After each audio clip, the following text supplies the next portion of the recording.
14 tourney back to back ಸರಣಿಗಳಲ್ಲಿ team India complete ಆಗಿ ಬ್ಯುಸಿಯಾಗಿದೆ.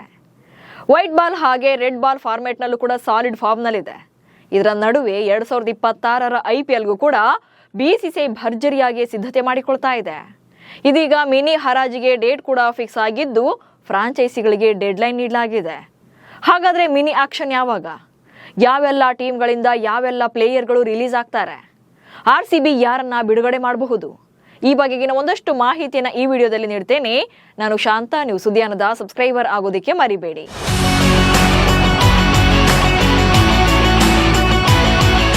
2026ರ IPLಗೆ ಇನ್ನು ಕೇವಲ 5 ತಿಂಗಳಷ್ಟೇ ಬಾಕಿ ಇದೆ. ಈಗ ಆಲ್ರೆಡಿ ಸಿದ್ಧತೆಗಳು ಕೂಡ ಶುರುವಾಗಿದೆ. 19ನೇ ಆವೃತ್ತಿಯ ಇಂಡಿಯನ್ ಪ್ರೀಮಿಯರ್ ಲೀಗ್ಗೆ ಈ ವರ್ಷದ ಡಿಸೆಂಬರ್ನಲ್ಲಿ ಮಿನಿ ಹರಾಜು ನಡೆಯಲಿದೆ. ಡಿಸೆಂಬರ್ ತಿಂಗಳ 2ನೇ ಅಥವಾ 3ನೇ ವಾರದಲ್ಲಿ ಹರಾಜು ನಡೆಯಬಹುದು. ಬಟ್ ಪರ್ಟಿಕ್ಯುಲರ್ ಡೇಟ್ ಇನ್ನೂ ಕೂಡ ಫೈನಲ್ ಆಗಿಲ್ಲ. ಈಗಿರುವಂತಹ ಮೂಲಗಳ ಪ್ರಕಾರ ಡಿಸೆಂಬರ್ 13 ಹಾಗೆ 15ರ ನಡುವೆ ಆಕ್ಷನ್ ನಡೆಯುವಂತ ಸಾಧ್ಯತೆ ಇದೆ. ಹೀಗಾಗಿ ಫ್ರಾಂಚೈಸಿಗಳಲ್ಲಿ ಈಗ ಯಾರನ್ನ ಉಳಿಸಿಕೊಳ್ಳೋದು, ತಂಡದಿಂದ ಯಾರ್ಯಾರನ್ನ ರಿಲೀಸ್ ಮಾಡೋದು ಅನ್ನುವಂತ ತಲೆಬಿಸಿ ಶುರುವಾಗಿದೆ.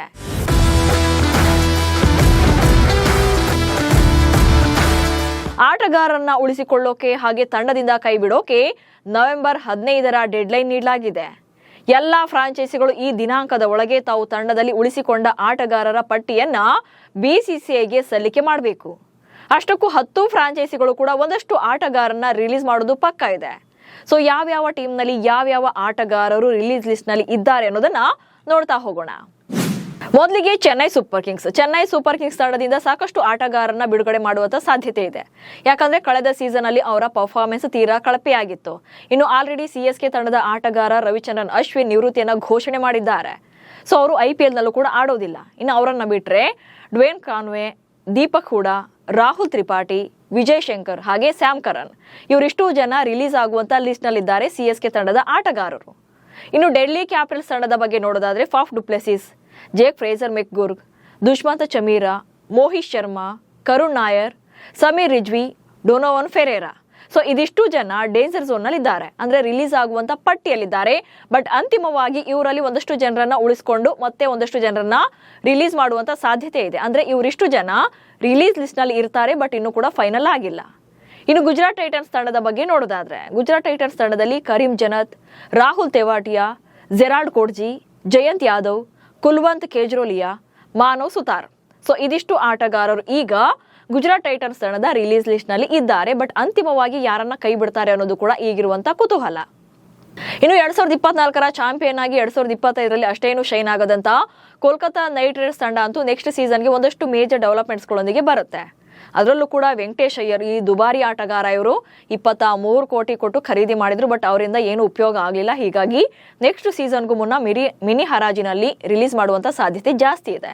ಹಾಗೆ KKR ತಂಡದ Quinton de Kock, Moeen Ali, Spencer Johnson, Anrich Nortje, Rovman Powell. So ಇಷ್ಟು ಜನ ರಿಲೀಸ್ ಲಿಸ್ಟ್ ನಲ್ಲಿದ್ದಾರೆ. ಇವರಿಷ್ಟು ಕೂಡ KKR ತಂಡದ ಆಟಗಾರರು.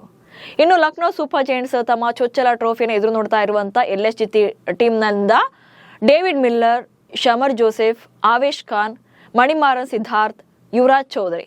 ಸೊ ಇದಿಷ್ಟು ಕೂಡ ಲಕ್ನೋ ತಂಡದ ರಿಲೀಸ್ ಲಿಸ್ಟ್ ನಲ್ಲಿರುವಂತ ಆಟಗಾರರು. ಬಟ್ ಫೈನಲ್ ಆಗಿ ಯಾವೆಲ್ಲ ಆಟಗಾರರು ರಿಲೀಸ್ ಆಗ್ತಾರೆ ಅನ್ನೋದು ಕೂಡ ಪ್ರಶ್ನೆ ಇದೆ.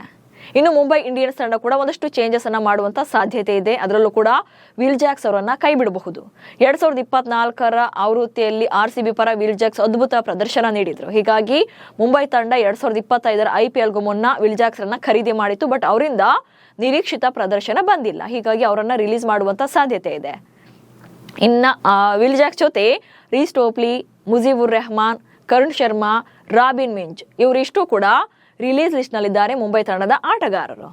ಇನ್ನು ಪಂಜಾಬ್ ಕಿಂಗ್ಸ್ ತಂಡದ ಬಗ್ಗೆ ನೋಡೋದಾದ್ರೆ ಇವರು 2025ರಲ್ಲಿ ಪಂಜಾಬ್ ತಂಡ ಅದ್ಭುತ ಪ್ರದರ್ಶನ ನೀಡಿತು. ಹಾಗೆ ಶ್ರೇಯಸ್ ಅಯ್ಯರ್ ಕ್ಯಾಪ್ಟನ್ಸಿಯಲ್ಲಿ ಫಿನಾಲೆಗೆ ಕೂಡ ಬಂದಿದ್ರು. ಬಟ್ RCB ಚಾಂಪಿಯನ್ ಆಗಿತ್ತು, ರನ್ನರ್ ಅಪ್ ಆಗಿದ್ರು ಪಂಜಾಬ್ ತಂಡ.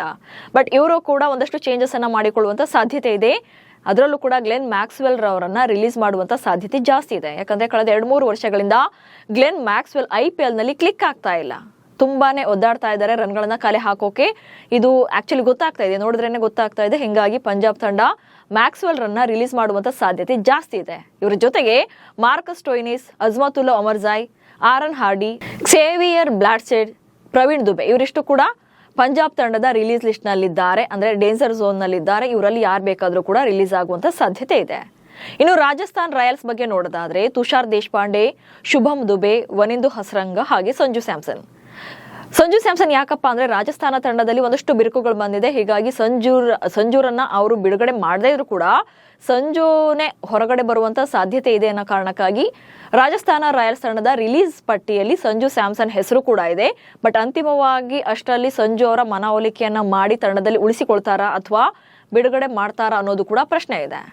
ಇನ್ನು ರಾಯಲ್ ಚಾಲೆಂಜರ್ಸ್ ಬೆಂಗಳೂರು ತಂಡದ ಬಗ್ಗೆ ನೋಡೋದಾದ್ರೆ 18ನೇ ಆವೃತ್ತಿ ಮುಗಿದ ಮೇಲೆ RCB ಇಂದ ರಿಲೀಸ್ ಲಿಸ್ಟ್ ನಲ್ಲಿ ಮೊದಲು ಕೇಳಿ ಬರ್ತಾ ಇರುವಂತಹ ಹೆಸರೇ ಲಿಯಾಮ್ ಲಿವಿಂಗ್ಸ್ಟೋನ್ ಹಾಗೆ ರಸಿಕ್ ಸಲಾಮ್ದಾರ್, ಇನ್ನು ಸ್ವಪ್ನಿಲ್ ಸಿಂಗ್. ಇಲ್ಲಿ ಆಕ್ಚುಲಿ ಮೇಜರ್ ಹೆಸರಂದ್ರೆ ಲಿಯಾಮ್ ಲಿವಿಂಗ್ಸ್ಟೋನ್. ಯಾಕಂದ್ರೆ ಇವರಿಗೆ ಕೊಟ್ಟಿರುವಂತ ಹಣಕ್ಕೂ ಇವರ ಪರ್ಫಾರ್ಮೆನ್ಸ್ಗೂ ಕೂಡ ಸಾಕಷ್ಟು ವ್ಯತ್ಯಾಸ ಇತ್ತು. ಯಾಕಂದ್ರೆ ಬಿಗ್ ಬಜೆಟ್ ನ ಆಟಗಾರ ಲಿಯಾಮ್ ಲಿವಿಂಗ್ಸ್ಟೋನ್ 8 ಕೋಟಿಗೂ ಹೆಚ್ಚು ಹಣವನ್ನ ನೀಡಿದ್ರು ಕೂಡ ಅವರಿಂದ ಮಿಡಲ್ ಆರ್ಡರ್ ನಲ್ಲಿ ಬಿಗ್ ಇನ್ನಿಂಗ್ಸ್ ಬಂದಿರಲೇ ಇಲ್ಲ. ಹೀಗಾಗಿ ಅವರನ್ನ ರಿಲೀಸ್ ಮಾಡಿದ್ರೆ ತಂಡಕ್ಕೆ ಒಂದಷ್ಟು ಆರ್ಥಿಕ ಉಳಿತಾಯ ಆಗುತ್ತೆ. ಅದನ್ನ ಬೇರೆ ಆಟಗಾರರ ಮೇಲೆ ಇನ್ವೆಸ್ಟ್ ಅನ್ನ ಮಾಡಬಹುದು. ಇದೇ ಕಾರಣಕ್ಕೆ ಲಿಯಾಮ್ ಲಿವಿಂಗ್ಸ್ಟೋನ್ ಕೂಡ ರಿಲೀಸ್ ಲಿಸ್ಟ್ ನಲ್ಲಿ ಇದ್ದಾರೆ. ಬಟ್ ಅಂತಿಮವಾಗಿ RCB ಪಂದ್ಯಗಳು ಮುಗಿದ ಮೇಲೆ ಬೇರೆ ಬೇರೆ ಲೀಗ್ಗಳಲ್ಲಿ ಲಿಯಾಮ್ ಲಿವಿಂಗ್ಸ್ಟೋನ್ ಒಳ್ಳೆ ಪ್ರದರ್ಶನ ನೀಡಿದ್ದಾರೆ. ಹೀಗಾಗಿ ಅವರನ್ನ ಉಳಿಸಿಕೊಳ್ಳುವಂತ ಚಾನ್ಸಸ್ನು ಕೂಡ ತಳ್ಳಿ ಹಾಕುವಂತಿಲ್ಲ. ಸೊ ಇವರಿಷ್ಟು ಅಂದ್ರೆ RCBಯಲ್ಲಿ ಮೇಜರ್ ಡೆವಲಪ್ಮೆಂಟ್ಸ್ ಆಗದೆ ಇದ್ರು ಕೂಡ ಅಟ್ಲೀಸ್ಟ್ 1-2-3 ಜನ ಆಟಗಾರರನ್ನ ಕೈಬಿಟ್ಟು ಹೊಸಬರನ್ನ ಖರೀದಿ ಮಾಡುವಂತ ಸಾಧ್ಯತೆಯನ್ನು ಕೂಡ ತಳ್ಳಿ ಹಾಕುವಂತಿಲ್ಲ. ಇನ್ನು ಸನ್ ರೈಸರ್ಸ್ ಹೈದರಾಬಾದ್ ಬಗ್ಗೆ ನೋಡೋದಾದ್ರೆ Mohammed Shami, Abhinav Manohar, Adam Zampa, Harshal Patel. So ಇವರೆಷ್ಟು ಜನ ರಿಲೀಸ್ ಲಿಸ್ಟ್ ನಲ್ಲಿದ್ದಾರೆ. ಅದರಲ್ಲೂ ಕೂಡ ಮೊಹಮ್ಮದ್ ಶಮಿಗೆ ಹೆಚ್ಚಿನ ಹಣವನ್ನ ನೀಡಿ ಖರೀದಿಯನ್ನ ಮಾಡಿದ್ರು. ಬಟ್ 2025ರ IPL ನಲ್ಲಿ ಶಮಿಯಿಂದ ಹೇಳಿಕೊಳ್ಳುವಂತ ಪ್ರದರ್ಶನ ಬಂದಿರಲಿಲ್ಲ. ಹೀಗಾಗಿ ಬಿಗ್ ಬಜೆಟ್ ಆಟಗಾರ ಆಗಿರೋದ್ರಿಂದ ಅವರನ್ನ ರಿಲೀಸ್ ಮಾಡುವಂತ ಸಾಧ್ಯತೆ ಇದೆ. ಸೊ ಇವರಿಷ್ಟು ಆಟಗಾರರು ಕೂಡ ರಿಲೀಸ್ ಲಿಸ್ಟ್ ನಲ್ಲಿ ಇದ್ದಾರೆ. ಹಾಗಂದ ಮಾತ್ರಕ್ಕೆ ಇವರನ್ನ ಬಿಟ್ಟೇ ಬಿಡ್ತಾರೆ ಅನ್ನೋದನ್ನ ಹೇಳೋಕ್ಕೂ ಕೂಡ ಆಗಲ್ಲ. ಅಂದ್ರೆ ಡೇಂಜರ್ ಝೋನ್ ನಲ್ಲಿ ಇದ್ದಾರೆ. 2025ರ IPL ನಲ್ಲಿ RCB ತಂಡ ಚಾಂಪಿಯನ್ ಪಟ್ಟಕ್ಕೇರಿತ್ತು. ಬ್ಯಾಟಿಂಗ್ ಮತ್ತು ಬೌಲಿಂಗ್ ನಲ್ಲಿ ಬ್ಯಾಲೆನ್ಸ್ಡ್ ಆಗಿತ್ತು. ಸೊ ಇಲ್ಲಿ ಹೆಚ್ಚಿನ ಬದಲಾವಣೆಗಳೇನು RCB ತಂಡದಲ್ಲಿ ಮಾತ್ರ ಆಗೋದಿಲ್ಲ, ಬಟ್ ಉಳಿದೆಲ್ಲ ಟೀಮ್ಗಳಲ್ಲೂ ಕೂಡ ಆಗುವಂತ ಸಾಧ್ಯತೆ ಇದೆ. ಅದರಲ್ಲೂ ಕೂಡ CSK ಮತ್ತು RR ತಂಡದಲ್ಲಿ ಹೆಚ್ಚಿನ ಬದಲಾವಣೆಗಳನ್ನ ನಿರೀಕ್ಷೆ ಮಾಡಬಹುದು.